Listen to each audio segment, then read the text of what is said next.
avoid this headset at all costs. What's going on, guys? I'm Risk and welcome back to the channel. Today we're going to be reviewing the Razer Kraken V3 X. Links to the headset are in the description below. Now let's kick off this review with the price of the headset. When looking at the price range of the Kraken V3 X, this headset clearly falls into the budget category. The Kraken V3 X goes for $70 on Razer's website, however I found it for $43 on Amazon, so you might want to check that first. Now that we got that little bit of business out the way, let's go ahead and talk about the comfort of the Razer Kraken V3 X. Being a wired headset, you'd expect it to be pretty light, and in fact it is. It's a very light headset. The weight comes in at about 285 grams or about 0.63 pounds. And I can attest to the lightness. When trying these on, I feel very little weight, if any at all, on top of my head. I will say the cushion on top of the headband does provide adequate support for right now. I'm just a little concerned that maybe it's a little cheaply made and it won't last too long. The clamping force of the ear cushions on the side of your head gives a nice snug fit, but nothing that's uncomfortable. Gives it a very good seal to keep the outside ambient noise out of your headset. Also, the ear cushions on this headset are pretty comfortable. They're also deep enough that my ear doesn't touch the mesh covering the driver here, and I don't have any issues with my ears getting pinched in between or anything. It's very comfortable in that regards. For having a fairly larger head, I'm actually surprised by how comfortable these are for such a cheap headset.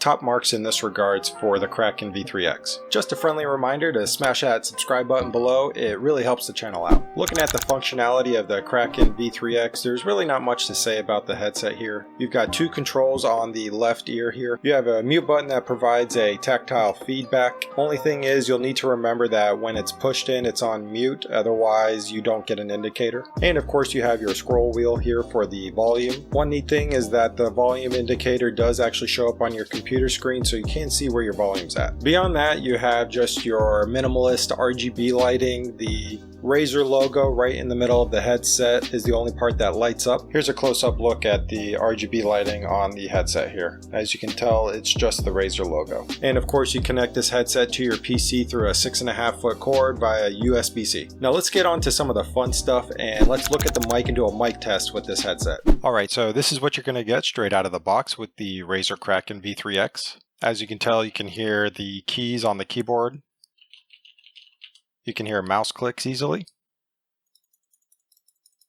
As you can see, unfortunately, the Razer software doesn't provide much in the way of adjusting the headset. Under the sound tab, you are able to adjust the volume. You can obviously adjust some properties within your actual PC, and you can also download 7.1 surround sound for this headset. Beyond that, you're not going to have much that you can actually work with. Up here, you'll see that you also have a lighting tab. This is again settings to adjust the Razer logo on the side of the ear cushions. Beyond that, this is all you've got. Again, testing this mic, it seemed pretty sensitive to me. I know if I were on the receiving end of communications from a teammate using this headset, I'd probably get pretty annoyed. Next up, let's discuss the audio on the headset here. If the mic was just the beginning of the problems for this headset, the audio isn't going to make it any better. First off, being a USB-C connection, you would think that maybe it would have a little bit more interactivity with the Razer software. Unfortunately, that's just not the case. Basically, all the software allows you to do is download surround sound 7.1, but that's it.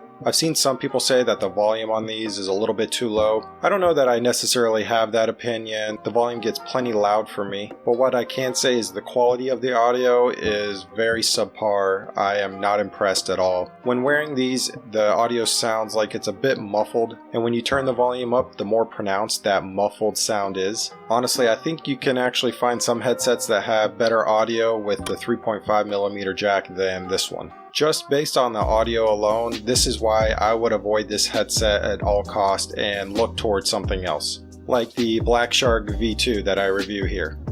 Alright, now let's move on to the design and durability of the headset here. As far as design goes, there's not much to say. The headset's pretty standard.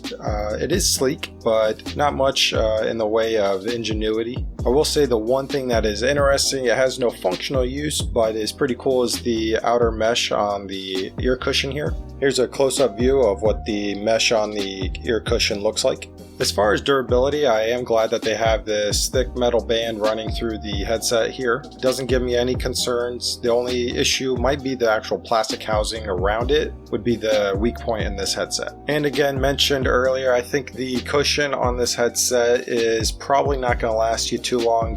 You might be lucky if you get about 6 months out of it. Alright, so what's the verdict on this headset? If you watch the review at all, you know firmly where I stand. In my opinion, this headset is a no-go. Perhaps one of the higher tier versions of the Kraken might be better, but the V3 X is not on my list of recommendations. Just to quickly point out, the comfort was good, the functionality is pretty standard, nothing special, but the big letdown was the sound. It was abysmal, not in volume, but in the quality. I just can't get behind this product based on that alone. The mic is very sensitive, so I hope you have a push to talk or a noise gate through another software that you can use. And finally, I think it looks pretty good for a standard headset with the mesh on the side. Durability is a bit of a question here, but you're getting what you pay for. If this review turned you away from buying this headset, then check out the video here where I compare this against 5 other headsets that range in affordability. Thanks for sticking to the end. I'll catch you in the next video. And of course you have your scroll wheel, and of course you have your scroll wheel here.